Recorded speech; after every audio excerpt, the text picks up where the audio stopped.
Hello all you YouTubers out there. This is going to be Sabbath part 2 of my Sabbath video series, and this will be video number 4 of 4. So this will be my last Sabbath video and we'll conclude the series.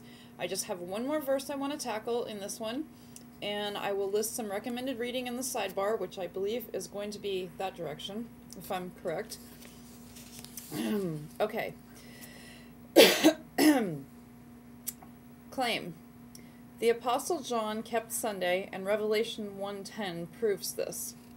Alright, here is the verse in question in the New American Standard Version. I was in the Spirit on the Lord's day, and I heard behind me a loud voice like the sound of a trumpet. Okay, my response.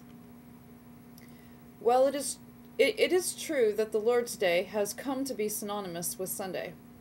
But does this verse then prove that the early church kept Sunday?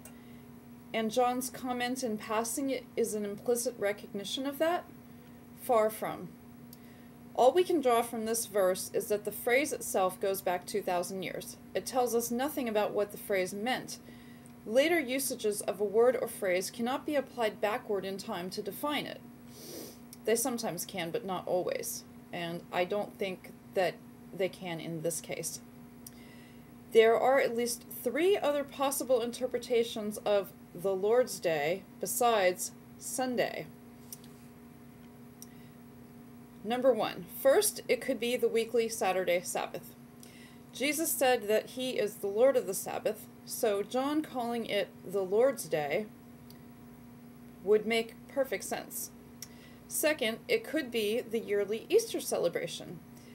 This would make it Sunday, but only one day a year, just as some modern Sabbath keepers attend Easter celebrations on Sunday once a year. However, John was from an area, I don't know if you just heard that ding, but that was the microwave, so ignore it.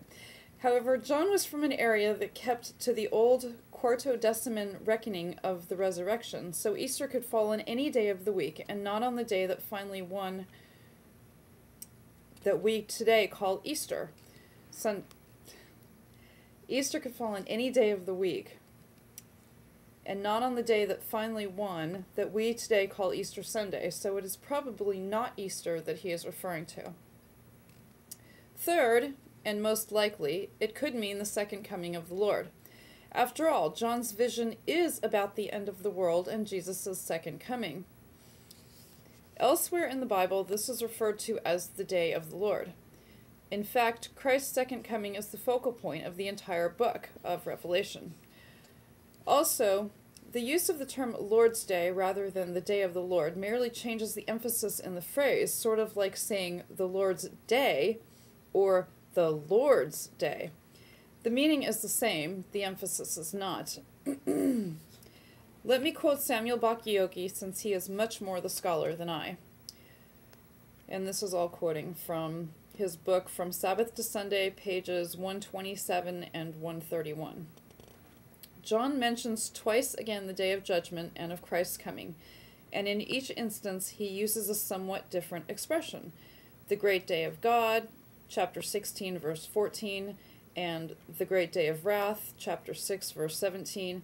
In the New Testament, in fact, the day of Christ's coming is described by a wide variety of expressions, such as the day of judgment, the day, that day, and now I have the...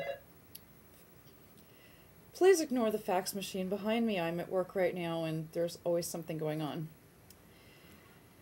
In the New Testament, in fact, the day of Christ's coming is described by a wide variety of expressions, such as the day of judgment, the day, that day, the last day, the great notable day, the day of wrath and revelation, the day of our Lord Jesus Christ, the day of Christ, the day of the Lord, the great day, and the great day of God. Christ himself calls the day of his coming his day, Luke 17, verse 24. So the expression the Lord's Day of Revelation 1:10 can be best interpreted as a designation of the day of judgment and of the parousia. That's a Greek word. P-A-R-O-U-S-I-A, parousia. Okay, so again, the expression the Lord's Day of Revelation 1:10 can best be described as a designation of the day of judgment and of the parousia. At any rate, even if the Lord's Day here does mean Sunday, there is no mention of a worship service, a day of rest, or anything else, so it still falls flat as an argument for Sunday observance.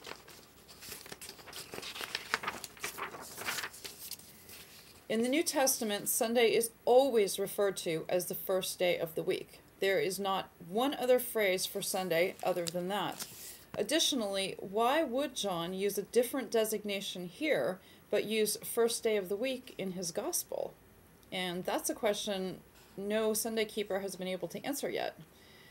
For further study on this, please see Samuel Bacchiocchi's From Sabbath to Sunday, verses pages 111 to 131.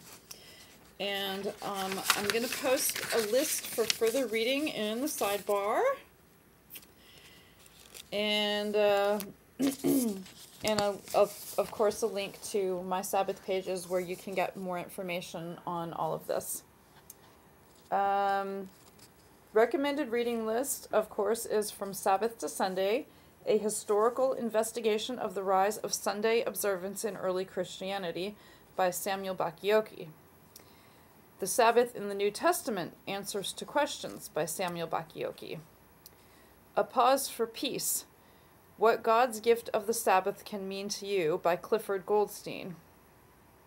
And finally, The Sabbath, Its Meaning for Modern Man by Abraham Joshua Heshel. So, yeah, I'll put some links in the sidebar to all of these, and that concludes my video series. I hope you've enjoyed it, and I hope that it has made the Sabbath more clear to you and answered any questions that you may have. And post anything that I haven't answered in the comment section, and I'll do my best. But this concludes this series, and I think I've answered just about all of the common objections, at least. All right, thanks. Bye.